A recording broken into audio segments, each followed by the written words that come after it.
walking in, I actually had like no idea about what HIV was, so it helped clear up like how HIV has been stigmatized towards marginalized communities for like decades now, and I didn't know that, and I wanted to know why. So this workshop definitely helped me like have a better conscience towards the term. What I learned was that HIV isn't necessarily AIDS, and that's commonly like associated together.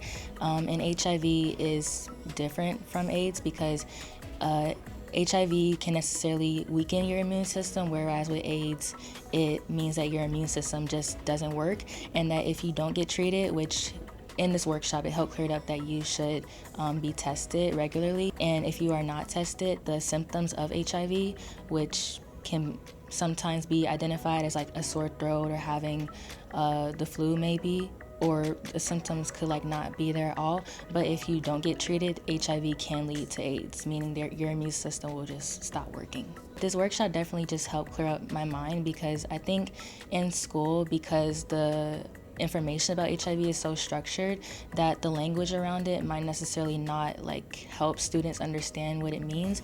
And so just having like this youth-led organization talk about HIV and emphasize that we're a safe space, it just helped clear up the language around it, and it helped like make the terms really colloquial, and it helped me just understand like as a teen like who might not have an understanding of what those clinical terms mean or what HIV literally is, like the full term of it. But this workshop has cleared up that it's actually an infection, because that's a more helpful use to define the language.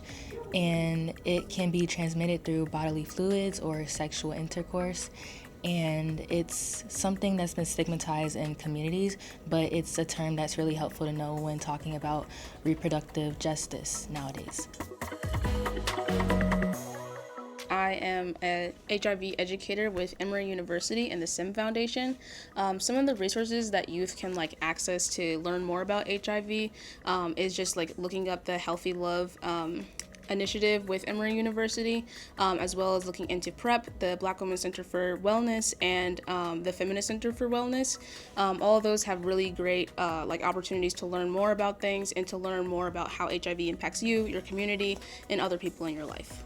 Another thing is that I think teens can do, specifically people who are like 18, 19, is to find a clinic and get tested for HIV.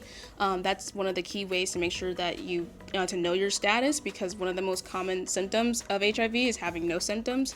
So getting tested is one of the only ways you'll actually know, and I know that it's very accessible for people who are 18 to 19 to get tested and to have low cost or no cost testing.